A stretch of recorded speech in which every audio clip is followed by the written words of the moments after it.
उर्दू के एक शायर ने कहा था कि एक दो जख्म नहीं जिस्म है सारा छलनी, एक दो जख्म नहीं जिस्म है सारा छलनी, दर्द बेचारा परेशान है कहां से निकले।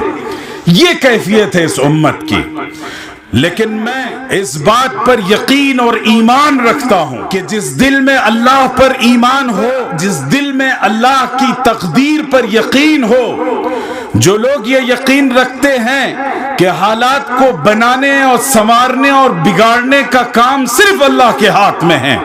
अल्लाह जिसे चाहते हैं इज्जत देते हैं, जिसे चाहते हैं रुस्वा करते हैं। अल्लाह जिसे चाहते हैं इख्तिदार अता करते हैं और जिसे चाहते हैं रुस्वा कर देते हैं, खार कर देते हैं। ये अल्लाह के फैसले हैं। तो जो लोग अल्लाह पर यकीन रखते वो इख्तिदार से, ऐवान से, हुकूमतों से और इन गुंडे और मवालियों से नहीं डर सकते।